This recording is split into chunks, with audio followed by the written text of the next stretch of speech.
Okay, this is going to be chapter 10, addressing security issues. We're going to talk about troubleshooting common security issues, responding to security incidents, and investigating security incidents. Uh, now, the process for addressing security incidents are going to contain three main phases. That's going to be troubleshooting issues that are potentially related to security incidents, responding to identified security incidents, and investigating security incidents. So, we're going to start the process by troubleshooting our common security incidents. So, first up, we're going to have access control issues. So, we have authentication issues. So, authentication issues are going to be things like not authenticating the right users having or having it completely non-functional, right? So we're going to want to check for configuration changes to authentication mechanisms that support wireless and wired networks. We're going to want to ensure that our authentication servers are connected to the network and can communicate with other resources. We're also going to want to ensure that users are given the proper access rights or are placed in the appropriate access groups. And we're going to also want to check to see if the credentials the authentication mechanism is accepting align with the credentials that the user presents. When it comes to permission issues, these are going to be users who either don't have the proper permissions needed to do their jobs or they have more permissions than they're supposed to have. So we're going to want to check for configuration changes to authorization mechanisms. Um, we're also going to want to ensure that our users are in the proper groups and that they have the right level of read and write access. We're going to want to ensure that the resource objects are supporting any relevant permissions. And we're going to want to design user permissions to adhere to the principle of least privilege. So we're going to want to make sure that unless you need access to something, you're not going to get access to it, right? We're also going to want to make sure that nobody has changed any of our authorization mechanisms. Like there's no all of a sudden that everybody has administrative privileges, things like that, right? Then we have access violations. So these are going to be users who are accessing resources that they're not authorized to access in the first place. So we want to make sure that the users and the groups are not being granted access to the things they shouldn't. We're also going to want to check our directory structure for unknown and suspicious objects. Um, and disable unused accounts and check to see if a user's accounts have been privileges elevated. So sometimes you may find a brand new user that it that's not supposed to be there. So that may indicate that that somebody has created a new user to access your system. Right. Next up, we have encryption issues. So encryption issues are going to significantly impact our confidentiality, our integrity, and our authenticity. So it is a must for our for this to match up for the CIA triad. So we have several issues involved with encryption. We could have unencrypted credentials. So these are going to be credentials that are sent over the network unencrypted, right? They're going to be stored in clear text. So we are going to want to make sure we're using some secure remote protocols like SSH. We definitely don't want to use Telnet because Telnet is going to throw our credentials over the wire unencrypted. Ensure that our web-based communication is going to be using SSL TLS. Ensure that our users do not store passwords in plain text. Or put on a spreadsheet or in a database files. We should make sure not written down in a book, right? And ensure that our custom applications encrypt data at rest, data at use, and data in transit. Certificate issues. So these are going to be digital certificates that are invalid, they're insecure, they may be non-functional. So we're going to want to make sure that our certificate is not out of date. We're going to want to ensure that we're receiving our certificate revocation list from our certificate authority in case any of the certificates were manually revoked. We're going to want to ensure that our any certificates that we're using or have used are using strong encryption algorithms like SHA-256 or RSA. And then we're going to want to check to see if the relevant certificate chain is installed on both the server and our client. Then finally, we have key management issues.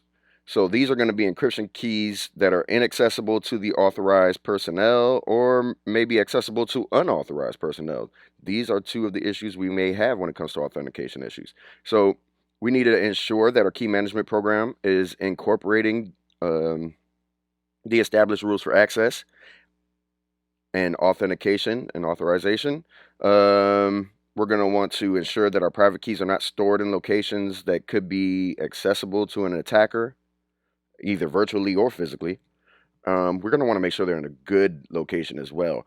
I had a story about one of my students where they had put the encryption keys on a laptop, which they locked up, and over the years, the elements got to that laptop and everything was corroded.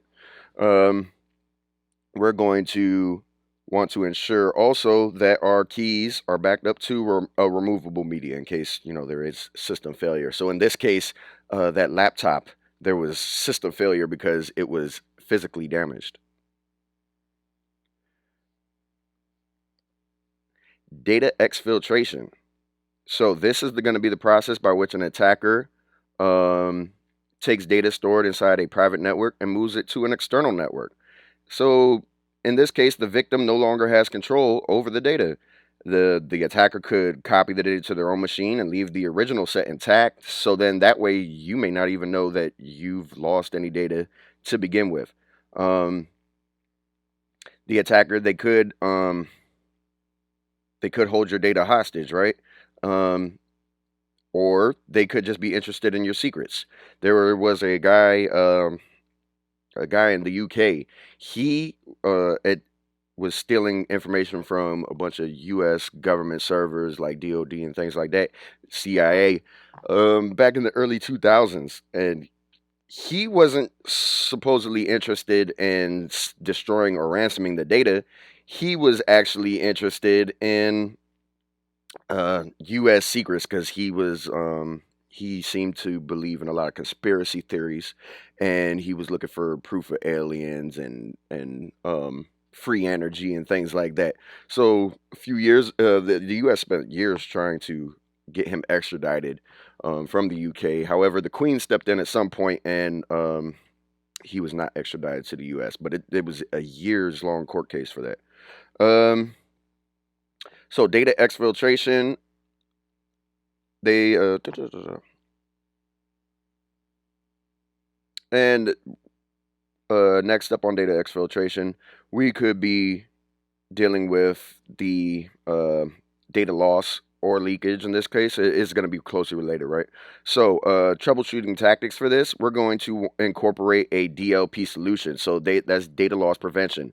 So we are going to try to make sure that no one is able to take our data outside of our network using either using physical or technical tools, right? So troubleshooting tactics when it comes to data exfiltration, we're going to want to make sure we have encrypted all data at rest. If the data is going to be transferred outside the network, it'll be useless if it's encrypted, right? We're going to want to create and maintain offsite backups. We're also going to want to ensure that systems storing or transmitting our sensitive data are implementing access control.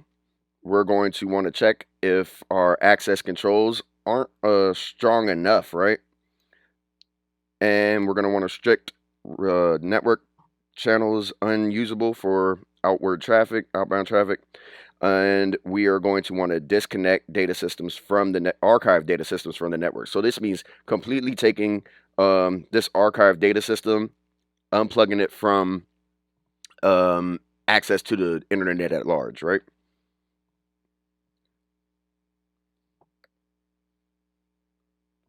Anomalies in event logs. So, we should know that reviewing event logs is an important component of our security assessment structure, right? So, behavior recorded by event logs is going to be is most likely going to indicate if there is a problem, right? Because if it differs from our expected behavior, then that may be indicative of an incident. So it's going to be important to scan our event logs for any anomalies, right? Um, these anomalies could be things like multiple consecutive password failures. So even though legitimate users may forget their passwords, it can indicate that somebody's been trying to crack our passwords, right? So maybe if we see like 40 authentication failures in a span of a few minutes, that's definitely going to be a sign of somebody trying to brute force a password. Now, maybe it's just 5 or something like that. Maybe it could be the user who has forgotten their passwords, but we're going to want to take a little bit more of a look at that. We could have unscheduled changes to a system's configuration. So an attacker may try to adjust the system's configuration to open it up to other ways of compromise, like trying to create a backdoor, right? So that way they can kind of hide their moves more readily. Excessive or unexplained critical system application failures. So malware is going to interfere with the functionality of our software a lot of the times, and it may cause these applications to crash, or it may cause your entire system to crash. And so that would be indicative of an anomaly, right? Um, Excessive consumption of bandwidth recorded in network device logs. So traffic spikes are normal every now and then, but we can, by looking at the logs, we can probably tell when there's an anomaly there. So we might have historical logs saying, okay, well, this server was usually doing like 3 gigabytes a night or something like that, but all of a sudden it's doing 40 gigabytes, right? So that would be a potential issue there. Now, there might be another explanation for it, but if you know that there's no reason why this server should be processing so much, then we know that that is definitely an anomaly. And then we might have sequencing errors or gaps in our event logs. So attackers here are probably going to try to cover their tracks, right? Just like if you've seen movies where somebody goes and robs a store and then they make sure that they take the videotapes afterwards, right? Or on one of these heist movies where they're going to break into a vault somewhere, but they make the security camera look like nobody's actually in there, right? Same deal here, right? The attacker is modifying the log so it appears to tell a different story than what's really going on.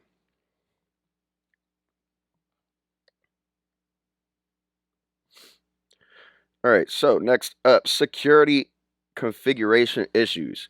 So, our security configurations could be misfigured, they could be having weak configuration applied, and then we're going to have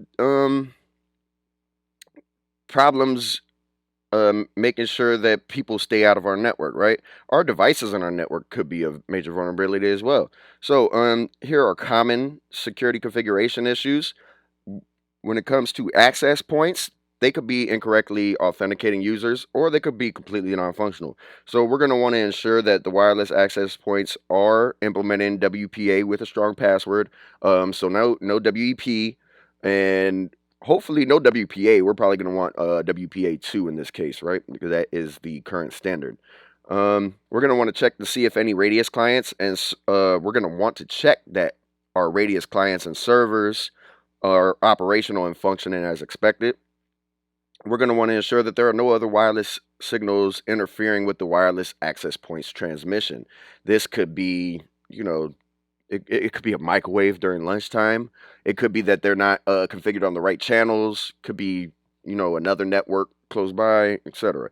We're going to want to also ensure that our wireless access point are to our private network are physically segmented from public areas, right?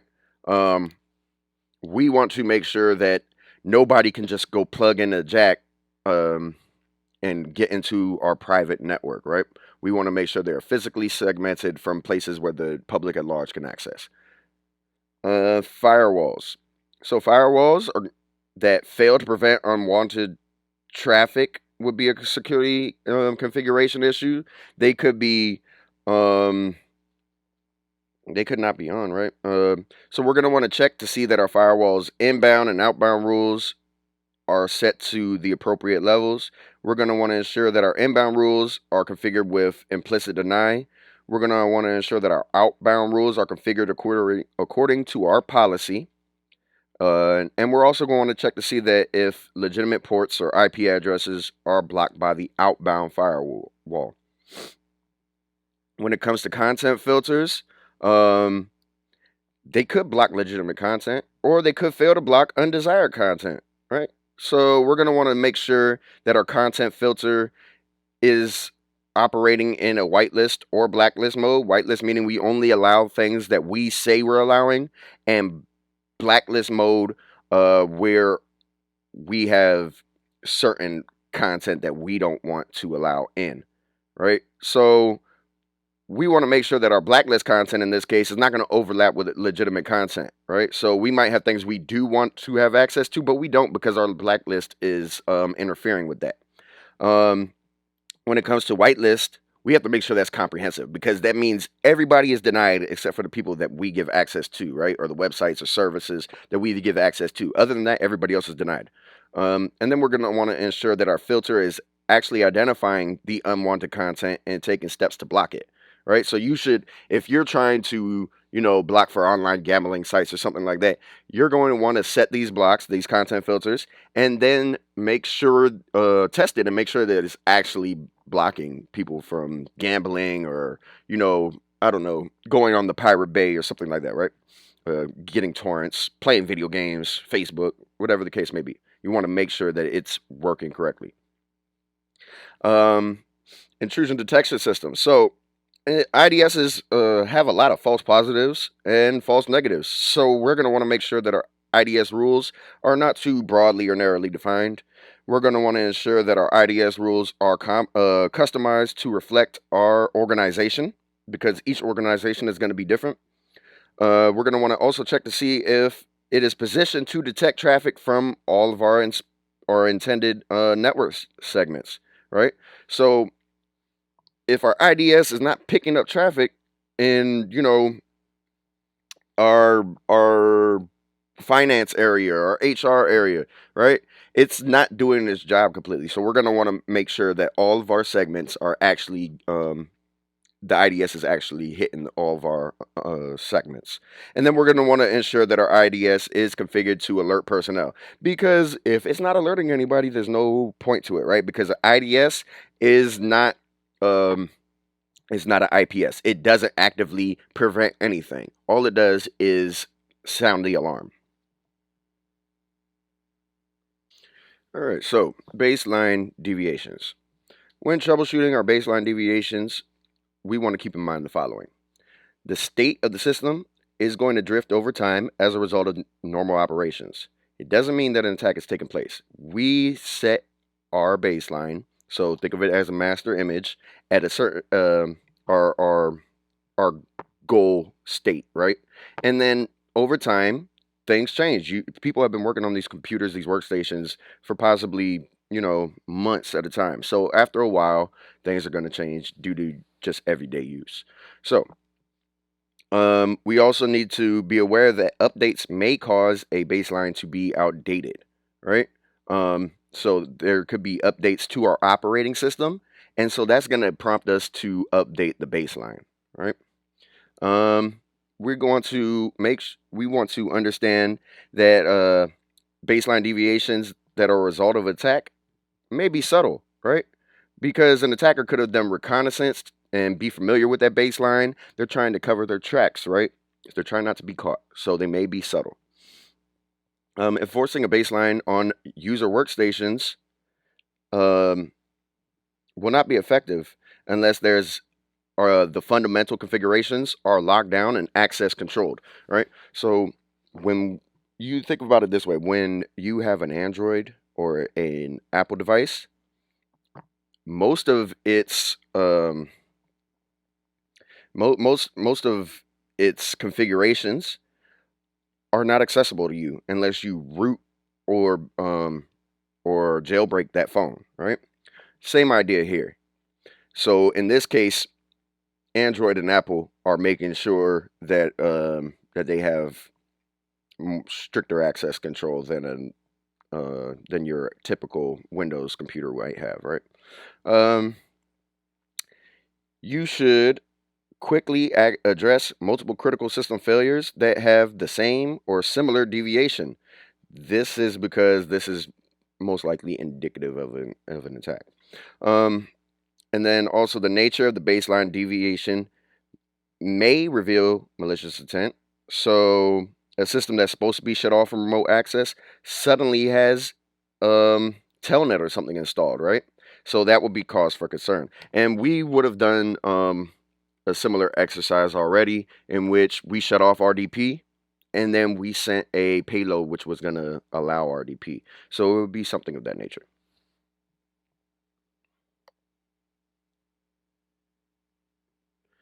All right. Software issues. When it comes to unauthorized software that is found running on our systems, we're going to want to check the event logs to determine, if possible, when the software was uploaded or installed on our system. We're going to want to check event logs and browsing history to determine the source of this unauthorized software. We're going to want to place the software in a sandbox before analyzing it to make sure that, it doesn't hurt the rest of our system. And we're going to want to conduct an anti-malware sign to find out whether this is known malicious software. Unlicensed software. So unlicensed software can be a problem. We're going to want to determine if the unlicensed software is violating compliance with the vendor, right? So you have a pirated version of Adobe Creative Cloud or pirated version of Windows, Word, etc., right? We're going to want to determine what functionality is lost and its impact on the business. So in this case, we want to make sure that, hey, we have all the functionality that we need in order to run our business, right? Or we're going to want to make sure that, hey, if we delete this, if we delete the copy of Word, an unlicensed copy of Word, what functionality are we going to lose? Excel, what functionality are we going to lose on our business, right? So then once we determine, like, okay, we're either going to buy the license and purchase the appropriate license, or we're going to want to see if there's other software that can compensate for that loss of functionality. So maybe instead of having Excel and Word and all that, instead we use the Google Drive's Office suite, right? They have cross-compatible things. If we're working on a Linux system, right, we have LibreOffice, right? So maybe one of those can compensate. And also, when it comes to software issues, we could have outdated software. So this outdated software is going to be in a vulnerable state, and it can lead to compromise, right? Because this is old. There may not be any more patches. It may not be supported anymore, right? So we're going to want to determine what level of support is still around. We're going to want to determine if there are any patches available. We're going to want to consult patch management policy to determine the best way to apply any available patches. And we're going to want to consider removing the vulnerable software if the risk of having it on our system outweighs the benefits. And then finally, we're going to want to consider replacing this outdated software with an alternative that is more actively maintained and supported.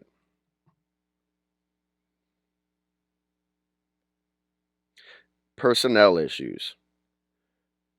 So, in addition to our technical issues, we're going to have personnel issues here and there. And so, we're going to want to have ways to troubleshoot this. So, policy violations. Personnel who violate our organization's policies and engage in unacceptable use of our systems, our data, and our network is going to be a personnel issue. So first, we're going to want to determine the actual policy that was violated. We're going to want to we're going to want to bring the violation to that person's attention and suggest ways to better comply with the policy. It may be a serious policy violation, in which case we're going to have to terminate that employee. And we're going to want to develop training programs to better inform our personnel of our policies and make sure we have a culture of cybersecurity in our organization. Social media and personal email use. Um, they may use these accounts in ways that bring our organization to risk. So we're going to want to inform personnel of how divulging too much information on social media can help our attackers. All right, we shouldn't we shouldn't be telling our people online all the ins and outs of our business. We shouldn't be telling them um, possibly that our CEO is out of town or nobody's going to be at work one day or something like that, right? People are constantly getting, maybe not organizations, but individuals are constantly being targeted when they post things on social media, such as I'm going out of town for the next 2 weeks on vacation, and then they come home and their house has been robbed, right? A lot of that is for divulging too much information on social media. There was an up and coming rapper several weeks ago who divulged his not only divulged his location on social media, but also um, a large amount of money and jewelry.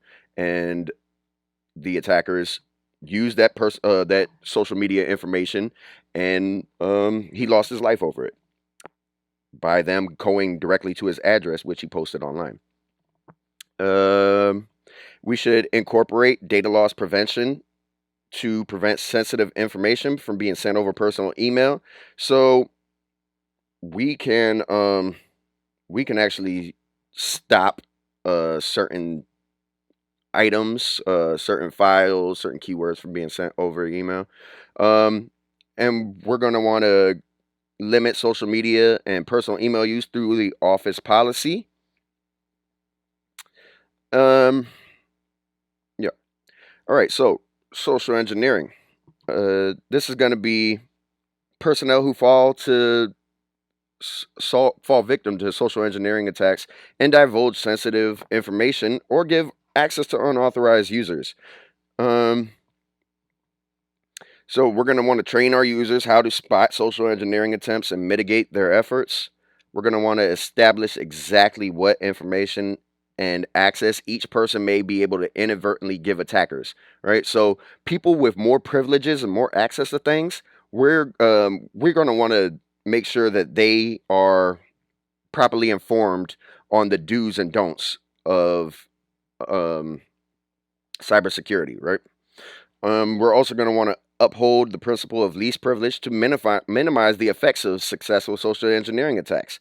So that way, um, we're we're diminishing our attack surface in that way, right? They have less points of access if we uphold the principle of least privilege. Everything isn't for everybody. Insider threats. So these are disgruntled or otherwise malicious personnel who are going to use their unique knowledge of our organization to exploit it for personal gain or personal grievances, right? So we're going to want to employ personal management tasks like mandatory vacations and job rotation to reduce the amount of power that any one person holds. We're going to want to regularly review and audit our privileged users' activities to check in and see what they've actually been doing to make sure that they haven't been getting into things they shouldn't have or conducting malicious activities. We're going to want to conduct exit interviews and thoroughly offboard any terminated personnel.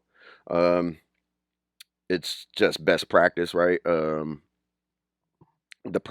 personnel themselves can understand what they did wrong, what they could have done better, um, and also maybe you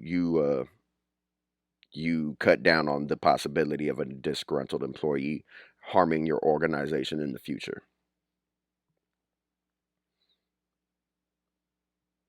Asset management issues.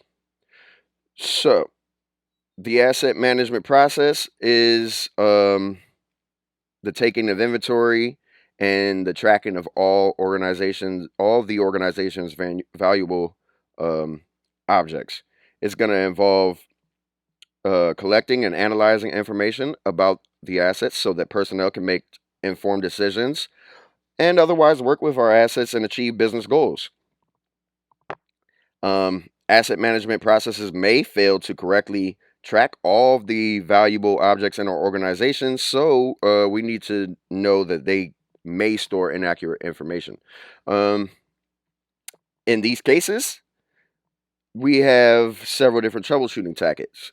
First, we're going to want to ensure that all of our relevant assets are participating in a tracking system, such as barcodes or passive radio frequencies IDs or something else, right? At Montgomery College, all of the computers, all of the monitors, all have barcodes on them. We're going to want to ensure that there is a process in place for tagging newly acquired or developed assets, right? So we are going to want to the second we obtain a new asset, we're going to want to tag that asset and record it, log it, and so that way we know that we have it. Um, we're going to want to make sure that there's a process for removing obsolete assets from our system.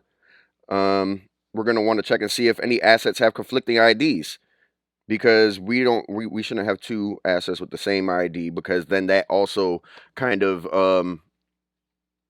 it kind of makes sure that we don't have the correct inventory, right?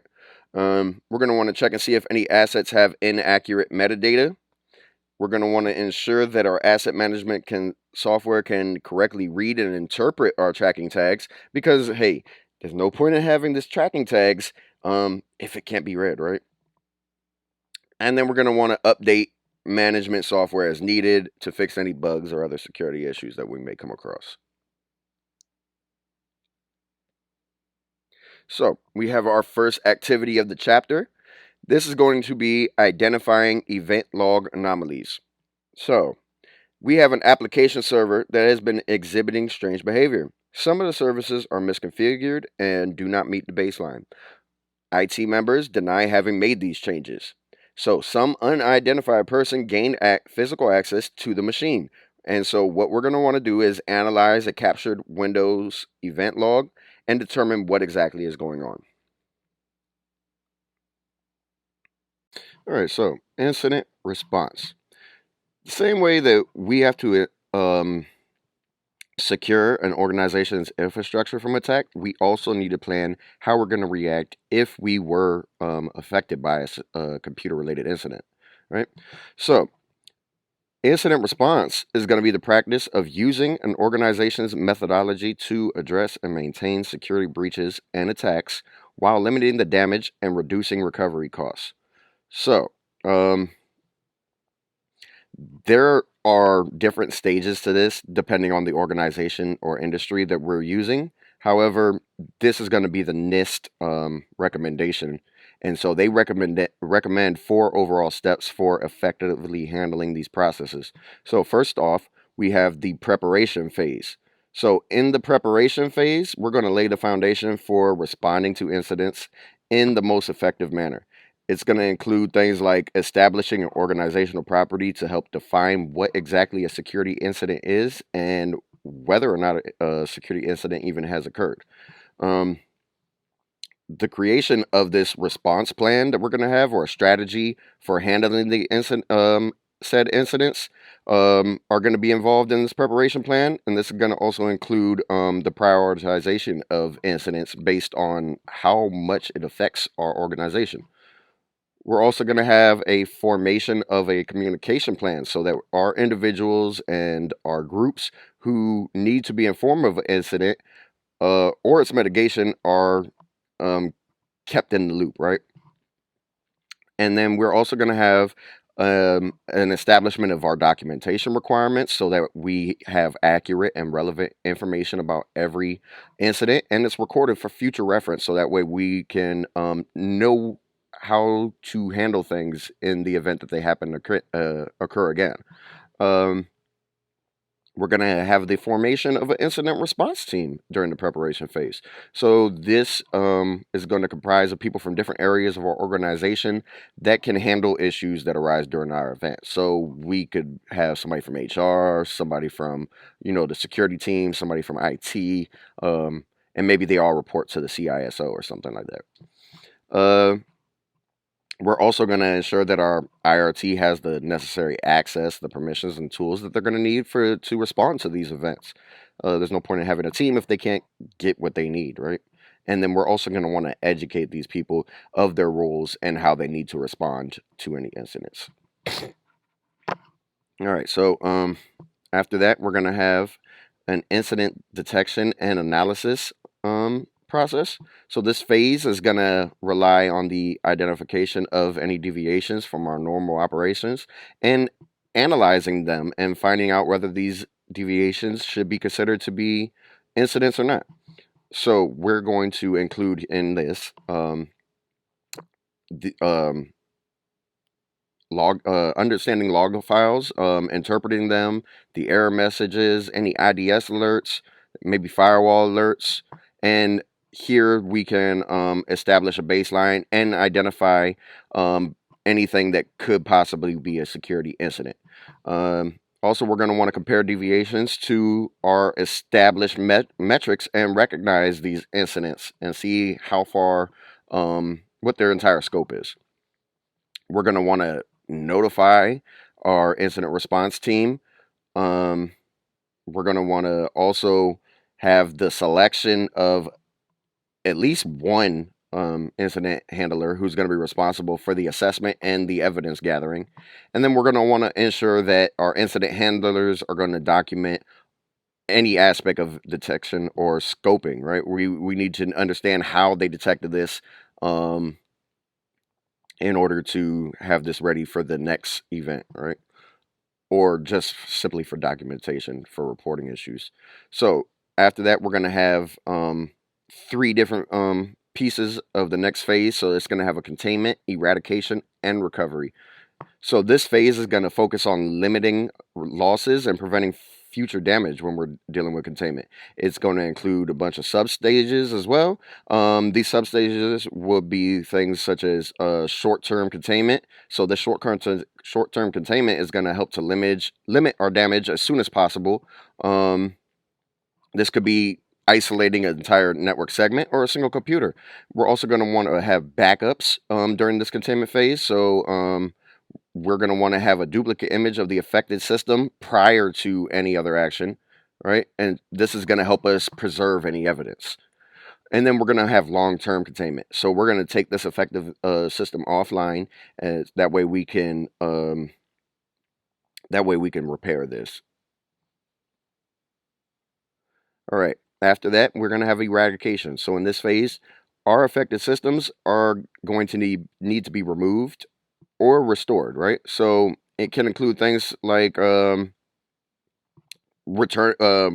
all the steps that we need to do to return our system to its operational state. So this could be applying a patch or rebuilding a system from the ground up.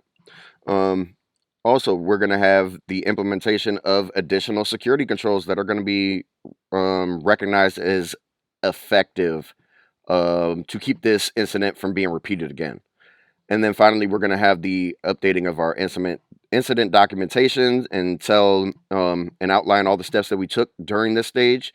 We're going to have careful recording of all the costs, such as the man hours, our software purchases, our hardware purchases, and this can help us determine the overall cost of this incident, the overall impact of this incident.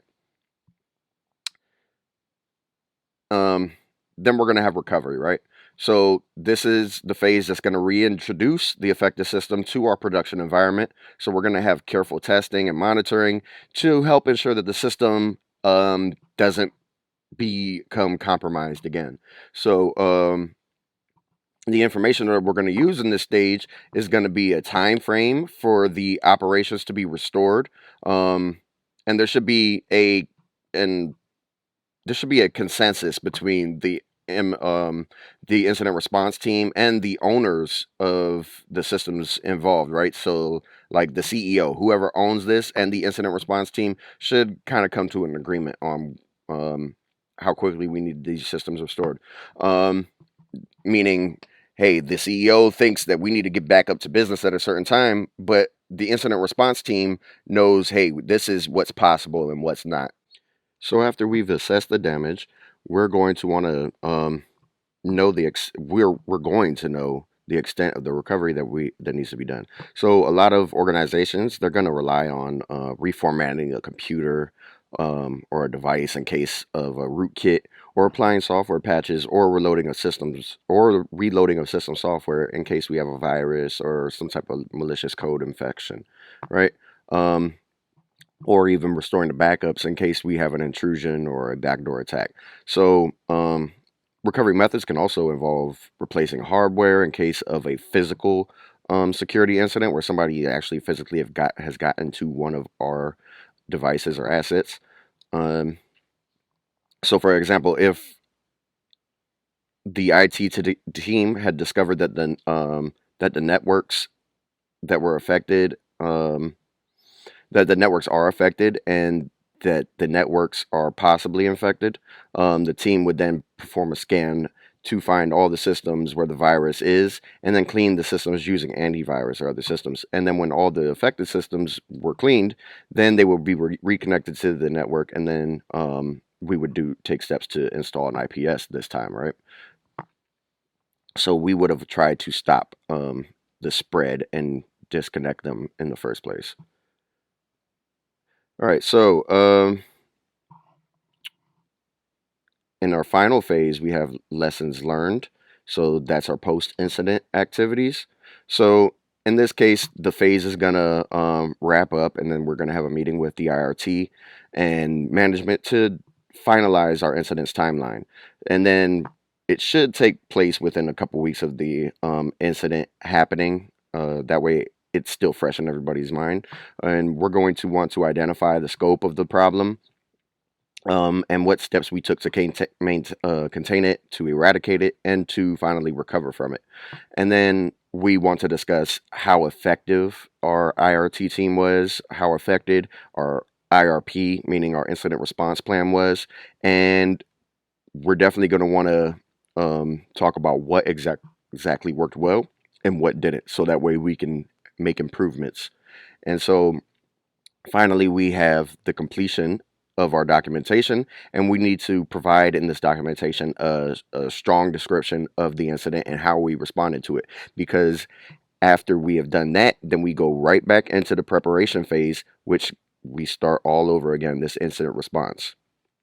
So all of these are going to feed into each other. We prepare, we detect and analyze the problem, we contain and eradicate it, we create our post-incident activity, and then using that post-incident activity, we prepare again. So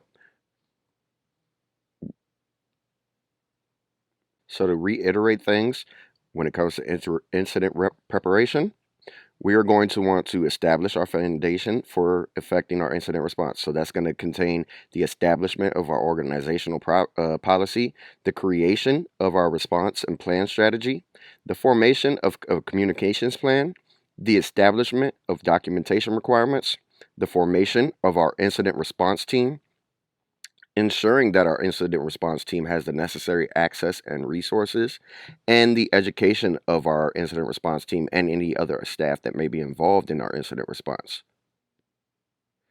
When it comes to detection and analysis, that was going to be the establishment of baselines and identifying the resources that indicate any deviations. That was comparing deviations to any established metrics that we have. The notification of our incident response team and the establishment of our communication channels, the selection of incident handlers, and then ensuring that the incident handlers are going to document our incident detection process. And of course, we're going to want to identify if we have an actual deviation that is an incident, or if it's just normal operations. Incident containment is going to limit the loss and prevent any future damage. So remember, we have short-term containment, which is network isolation. We're going to have our system backups and creation of duplicates of critical images. That way, we have our evidence. And then long-term commitments, such as taking these systems offline so that we can repair them. Incident eradication is going to be removing or restoring our affected systems, right? So this is taking the steps necessary to return our systems to normal operations, and implementing additional security controls and updating our incident documentation.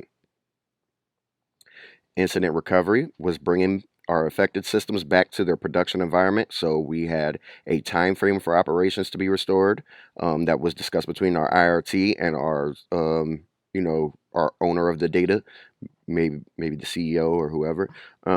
The testing tools and measures that we use to ensure that our system is back up to functionality, and our time frame that we're going to monitor any of these systems for any anomalies.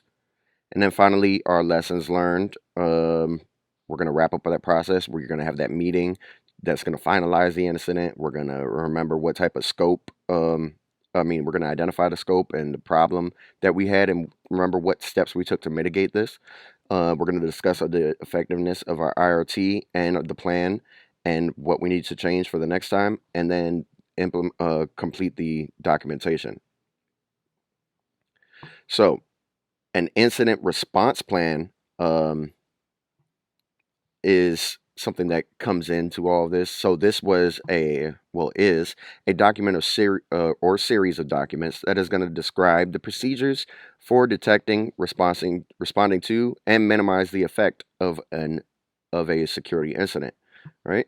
So this IRP is going to specify things such as the establishment and the maintenance of our incident response team. Somebody might call this a cyber incident response team as well. So that would be CIRT, or it could be CSIRT. The incident response team will usually involve several documents, and it depends on the severity of the incident, right? It could involve the media as well.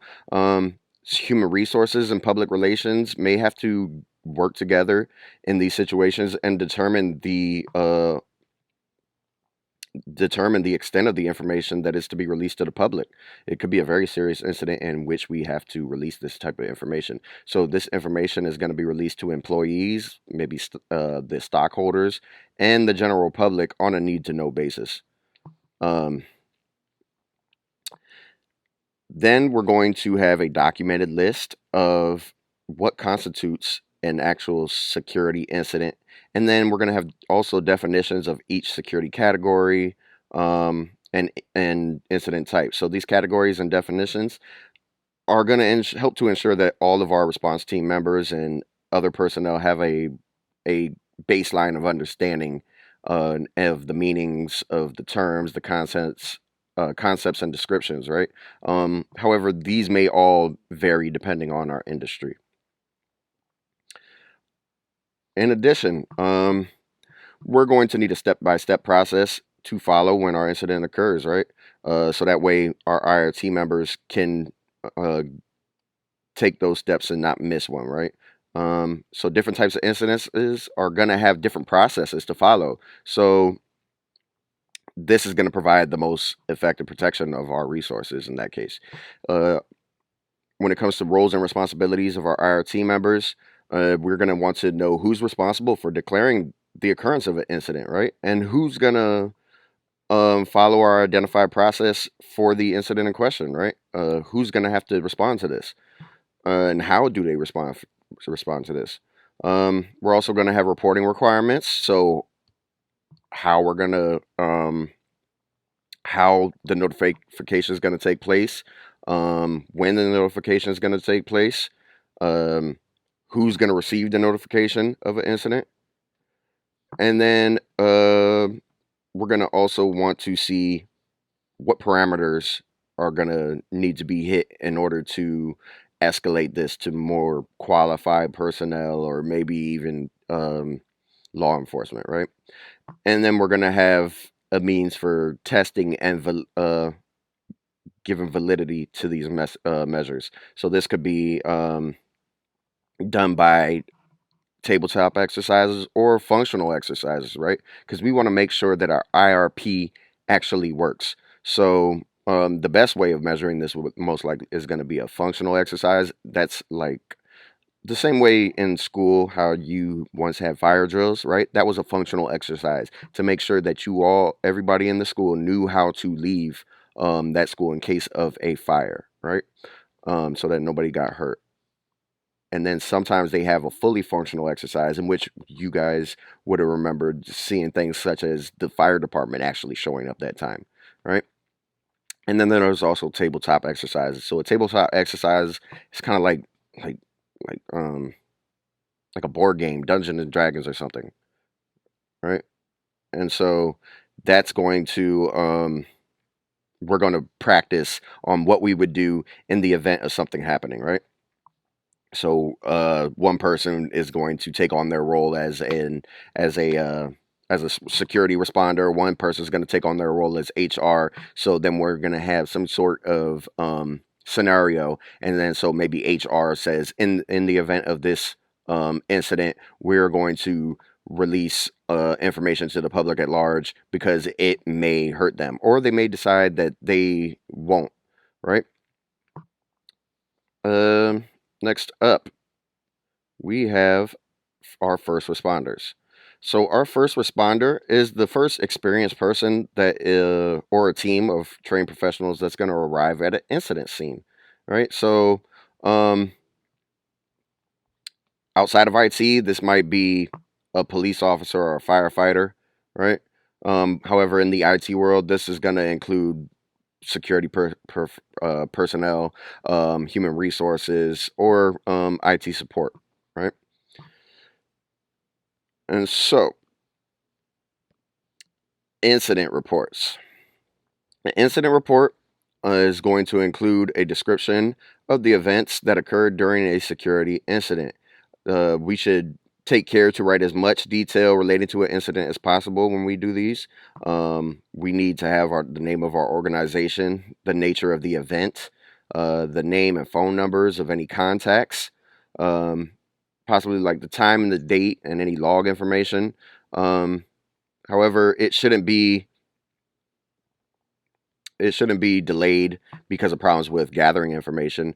We can carry out further probes after this report has been written, but it is just a quick description of what has gone on. Right, we have our incident response description. We have our summary of the incident. The type of incident was, so was it a DOS attack, unauthorized access or use, malicious code, etc. The tools that we use to detect this incident, its description, and then down here we have things such as who did we notify of this description, right? So our guidelines for responding to our security incidents are, if an IRP exists, then we're going to want to follow the guidelines that are outlined in it to respond to the incident, right? So if we have a plan in place, follow the plan. However, if it does not exist, then we're going to need to determine who's going to be our primary investigator and who's going to lead our team through this investigative process. We're also going to want to determine if the events actually occurred in the first place, right? Because it could be a false positive.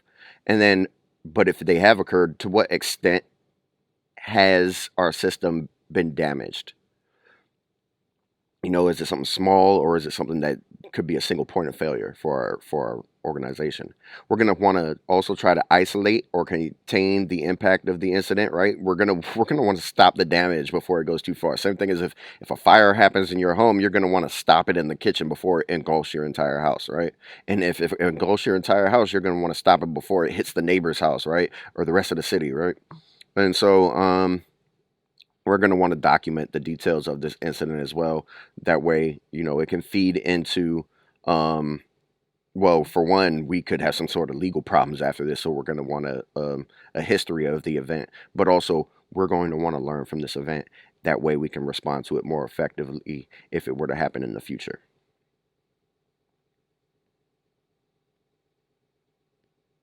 So our next activity is going to be responding to a security incident.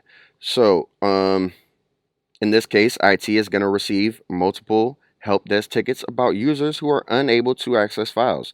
IT is going to assume it's a problem with the file servers or the Radius authentication, and a help desk worker is going to check with the affected user.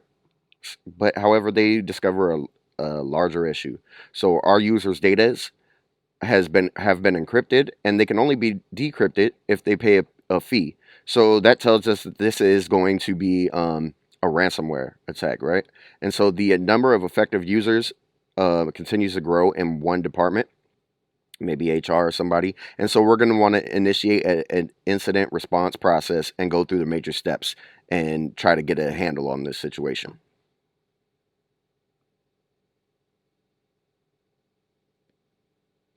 Computer forensics. So computer forensics, um, after we've responded to our security incident, we might have to launch an investigation into the details of this incident. And we're going to want to collect and process forensic evidence that we might need to use in legal action, right? So, this is the practice of collecting and analyzing data from computing devices and potentially presenting the information as a form of evidence in a court of law. So, this is primarily going to deal with the recovery and investigation of potential evidence. Um, However, this is still an emerging field, and there's little standardization or consistency in practice in its practice across courts and organizations. So basically, it's going to be a blend of elements of law and computer science in gathering evidence so that it's permissible in court. And so, in some cases, our organization may conduct a forensic investigation. However, we are not going to involve legal action. There are hundreds and thousands of attacks every single day. The courts would be shut down if we were to respond to every single incident with legal action. But also, we as an organization may not want to bring in the authorities. We might want to keep this in house because it may hurt us as an organization to involve legal action. Honestly, um, and legal action is it is something that is public, publicly available information, and we might not want this to be public. So we are going to have a basic forensic process. There are four basic forensic processes. So the first one is going to be identifying the attack system and labeling it. Um we're going to want to record and acquire details from all of our related personnel who have access to the system, as well as the evidence itself. And then during this phase, we're going to want to maintain the integrity of the data. So, we're by maintaining the integrity of the data, this means making sure that the data did not change at all, right? And remember, hashing was one way that we maintained integrity of data. So we're going to want to hash this evidence as soon as we get our hands on it, right? And then every person further on in the chain of evidence is going to also want to make sure that the integrity was maintained each time somebody else had a hold of it. So during our examination phase, we're going to use automated and manual methods to forensically process this information, this data, right? We're going to want to access and extract the data, and we're going to want to once again maintain the integrity of the data. During analysis, we're going to analyze the results of the examination phase using methods and techniques permissible by law. We don't want to break any laws in analyzing things. And we also don't want to have a potential case thrown out because we skipped a step. We don't want it thrown out on a technicality, right? And then we're going to want to obtain any useful information that justifies the reason for collection and examination, because this is how we make sure that our case goes according to plan. If there was no justification, then we may not be allowed to actually collect that information, right? There are rules and regulations to all this. And so we have the reporting phase. So the reporting phase is going to report the results of our forensic analysis, and it's going to have a description and the tools and methods used and why things were done that way, right? We're going to want to take screenshots and document every step we take. That way it can be replicated, because if it can't be replicated, then who's to say that um, that we did it correctly in the first place, and that may also potentially ruin our case. Um, and we also need to brainstorm different ways to improve existing security controls and provide recommendations for better policies, tools, procedures, etc. Right? So that way, each time we do this, we want to get better at it. Right? We want to improve.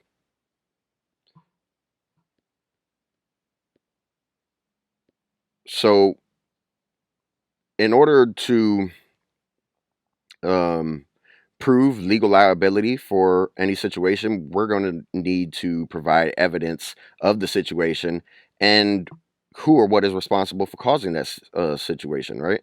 And so it's going to be the same for our security incidents. So any data that's collected as a part of this forensic investigation is going to need to satisfy legal requirements for the admissibility of evidence, because a judge can throw out your evidence and then your case is over, right? The evidence can be suppressed in a court of law, and it all depends on how the evidence was obtained a lot of the times. All right. So we're going to want to preserve our forensic data, and we're going to want to be able to assert or verify the integrity of the data in this case. So a legal hold is going to be the process designated to preserve all relevant information when litigation is reasonably expected to occur, right? It may not happen, but if you have an idea that it might happen, we're going to want to make sure that um, we include all these phases, right? So, first of all, the receipt of a legal hold is a notification from legal counsel that litigation is or might be pending, right? And this triggers our legal hold process. And this is going to include detailed descriptions of the scope of the preserved information. And so our data custodian must preserve and protect this data. This can also encompass paper documents and electronically stored information. You may see electronically stored information referred to as ESI. Next up, we have the preservation of information. So when we have our notification is received, then the data custodian has to acknowledge its receipt and adhere to the instructions that are contained in the legal hold. Right. Um, in this case, not only current relevant information, but any future relevant information is going to be subject to that hold. So, in case like we know that this information is relevant at this time, if we know that something might have something to do with the information that has a legal hold on it, we need to hold that as well. And then we're going to want to maintain a repository for this electronic information, right? And we're going to want to segregate this repository to make sure that nothing happens to it. And then finally, we're going to have an establishment of an audit trail. So this is our forensic evidence has to be verifiable, right? Um, Without it, the admissibility of this evidence could jeopardize our organization's legal case. So it is important that we identify and notify all our data custodians and locate and analyze these sources and monitor all the aspects of our compliance with that legal hold. And then finally, we're going to want to automatically log all relevant um, audit trail information, right? So that way, um, it's already done and we don't have any mistakes made by humans, because a computer can more readily make sure that this happens.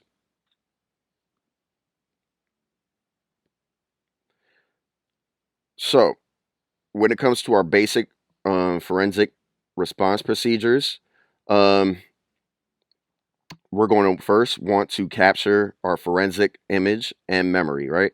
So this is going to be one of the most important steps in computer forensic evidence, right? So this is going to be, well, this is going to be accomplished by making a bit for bit copy of a piece of media or an image file, etc. We're also going to want to dump the system's memory because it might have actionable evidence that would be lost if we were to power down the system, right? So when I say so this is before unplugging it, because that memory is not going to be there when we bring the system back online. And also when I say a bit for bit copy, I mean bit for bit. I mean, so on a hard drive, if we have a hard drive with 500 gigabytes of memory on it, right, of hard disk space, um, and only 200 are used, we still want all 500, because we could have deleted data in there, right? And that wouldn't show up in that 200 gigabytes. So we don't want to just get the 200. We want the entirety of that 500. And we're going to want to use something called a write blocker as well to make sure that we don't accidentally write information to that media as we're recovering it. And so a write blocker is there's a software version, but there's also a hardware version. That write blocker is going to make sure that we can only read and not write to that particular storage media. Next up, we're going to want to examine network traffic and logs. So we're going to look for traces of left behind by our attackers. So our logs are going to record everything that happens in an intrusion protection system, or an IDS, or in routers, firewalls, servers, etc. Right? And so with these logs, it is possible to extract the identity of the hacker. So we're going to try to do that if possible. And then we're going to want to capture video if we can. So there are tools such as that are used for reassembling video in case it's been deleted or something like that. But video evidence is video evidence. And then maybe somebody can get something out of that. Then we have record the time offset. So the format in which a file or was created, deleted, modified, accessed, it should be recorded against GMT time, so global time, right? So this is going to make it easier for forensics to determine the exact time that something took place. So say for instance a computer moved from one time zone to another. If we compare that to GMT and change everything there, we should be good.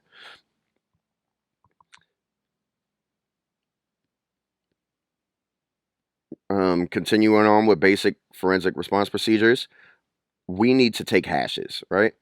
We've talked a lot about hashes, so we need to take hashes of each piece of electronic evidence, right?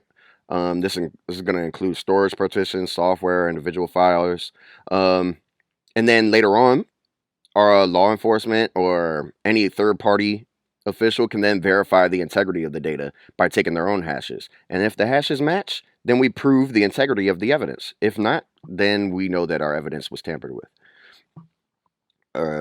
At least not on, well, possibly on purpose, but it may have been an accident. You may have accidentally wrote to it, but that kind of ruins our integrity. We're also going to want to take screenshots. So we should capture screenshots of each and every step during the forensic procedure, especially when we're retrieving evidence using a tool, right? So this ensures that the data on the system is not tampered with, and it also shows the court that it proves that we used the valid computer forensic method to extract this evidence. And then identifying witnesses. So courts like to have witnesses, right? And so, and that might be a on the scene witness, but it also could be like a expert witness saying, okay, well, I'm a computer forensic expert, and I have experience handling computer forensic tools, and I can say he's done this the correct way, right? And then we're going to want to track man hours and expenses. So, of course, we want to have our man hours and expenses because that's going to tell us the overall damage that's happened, right? And then we're going to want to gather evidence. So, strategic intelligence gathering is going to be identifying details of an incident that can inform our investigation, right? So these details may not be hard evidence, but an example would be like actively logging um, on a system, and this would enable multiple investigators to obtain different views of what happened, right? And so maybe having three different eyes on this might expose useful information about a perpetrator, right? So we also need to keep in mind that there could be counterintelligence. We are dealing with computers. This could be an advanced persistent threat that is also watching you gather evidence on them, right? So just be aware. This is cybersecurity, and there are nation states and criminal organizations. Chain of custody. So before we begin the chain of custody, when which is going to be a record of evidence handling from collection to the presentation in court to its disposal. Before we get into the chain of custody, first we're going to take a step back and know that when computer crimes are first reported, the first response activity is going to be help quarantining the affected devices and separating them from the rest of the devices in our system. And this separation could be physical, it could be virtual. However, doing this is going to prevent the affected devices from altering any other elements on our system or the system from altering the affected device, right? So this device can be completely removed from the crime location as well. However, once all of this is done, they're going to be tagged with a chain of custody record to begin the process of making the evidence secure for future presentation in court, right? So then this evidence could be the hardware component. It could be a data, electronic data. It could be a telephone system. Um, it could be all sorts of different things. So the chain of evidence is going to reinforce the integrity and proper custody of the evidence from collection to its analysis, to its storage, to its final presentation, right? And then every person in the chain of custody who handles the evidence has to log the methods and the tools that they used, right? So you're gonna have to log, that you used this hashing algorithm, and then each person in the chain of custody also has to hash it. During the chain of custody, you're gonna have to log how you analyzed the evidence, right? Because all of this needs to be used in the court presentation, and having a misstep during any of this may lead to the litigation being thrown out, right? And then finally, we have our disposal of the evidence, and we're going to have some sort of procedure involved into how we dispose of any evidence we have collected for any potential legal issues. So, finally, our guidelines for investigating security incidents. Um, and this is going to be developing or adopting a consistent process for handling and preserving any forensic data. We're going to need to assess the damage and determine any impact on our affected systems. We're going to need to determine if outside expertise is needed, such as a consulting firm that will handle things for us. If we have to notify law enforcement, we will. That's probably going to be up to your main stakeholder. However, we're also going to want to secure the scene so that the hardware is contained. We're going to want to collect all necessary evidence. So this could be electronic data, it could be hardware components, it could be phone systems or components. We're going to want to follow the order of volatility as we gather our electronic data from the media, because if we don't follow the order of volatility, we might not end up with any evidence at all, right? And then we're going to want to interview personnel to collect any additional information that may potentially pertain to the crime. And then we're going to want to report our findings to the required people. So the final activity for this chapter is going to be implementing the forensic procedures. So in this case, in this scenario, an attacker has attempted to exfiltrate data from a network storage drive. The incident is contained for now. However, management has ordered an internal forensic investigation. You are going to gather evidence on the effective storage drive for later analysis.